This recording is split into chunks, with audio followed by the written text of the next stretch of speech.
Et ensuite, on va avoir des techniques pour faciliter la participation des apprenants. Donc la première, vous en avez déjà un petit peu parlé, la balle en mousse. Hein, ça, c'est quelque chose qui fonctionne très bien. La toute première chose, c'est que les apprenants vont se rendre compte que quand vous vous approchez de la balle, ça veut dire que vous allez bientôt poser une question. Donc là, il y a une attention de la part du groupe. Parce que souvent, quand on pose la question, ils ne sont pas forcément toujours attentifs. Est-ce que tout le monde écoute la question? Oui, en petit groupe, mais pas toujours.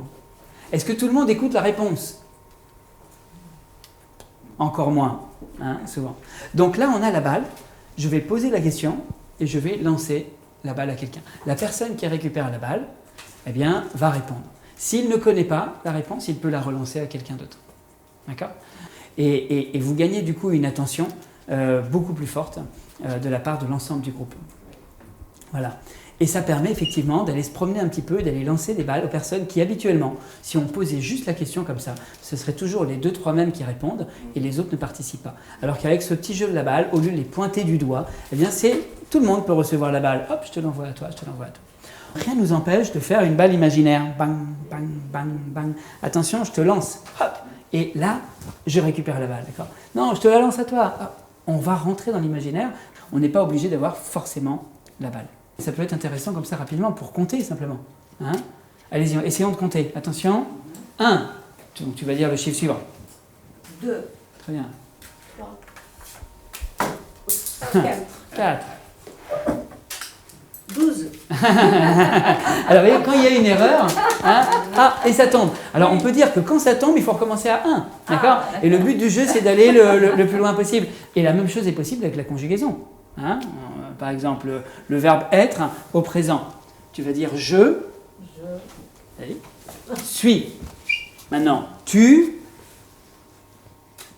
es. Maintenant, tu vas dire il est. Hein, etc., etc. Et donc, on va pouvoir comme ça travailler sur une dynamique où c'est la balle qui nous permet de conjuguer, de compter.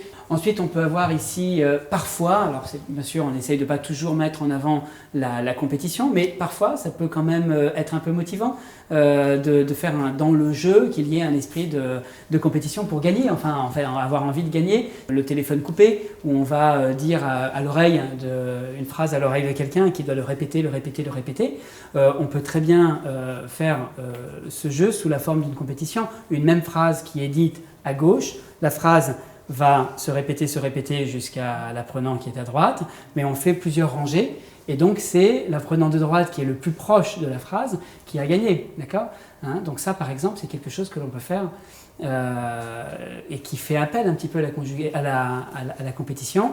On va devoir bien prononcer, bien... Alors c'est vrai qu'aujourd'hui, se chuchoter à l'oreille, c'est un peu plus dur, hein, mais bon, bien sûr, ça reviendra dans le futur. Et puis les rituels de passage, celui qui trouve et le prochain qui va participer, ou alors il va pouvoir faire participer son équipe, hein, essayer de créer un rituel de passage pour savoir que le prochain qui participe, c'est celui qui a été sélectionné, a répondu correctement, hein, etc. C'était dans le sud de la Tunisie, une professeure qui m'avait dit: c'est catastrophique, hein. À chaque fois que je tourne le dos, il se lance des boules de papier, il se lance des petits avions, j'en peux plus, c'est catastrophique. Puis elle me dit avec un sourire: mais après, j'ai trouvé la solution. Maintenant, je fais activité bataille de boules de papier avec des ados. Maintenant, je fais activité bataille de boules de papier. Je sais pas, c'est quoi ça ? Et là, elle m'explique qu'en fait, elle demande aux apprenants sur une feuille, donc là, c'est des apprenants lecteurs, donc ils devaient écrire comment ils sont habillés aujourd'hui, par exemple. Donc, j'ai des baskets rouges, un pantalon bleu, une chemise blanche, etc. Donc, ils vont écrire comment ils sont habillés aujourd'hui. Ensuite, elle leur dit: vous adorez lancer des boules de papier, ben, ça tombe bien, aujourd'hui on va faire une bataille de boules de papier. Donc là, chacun va faire une boule de papier.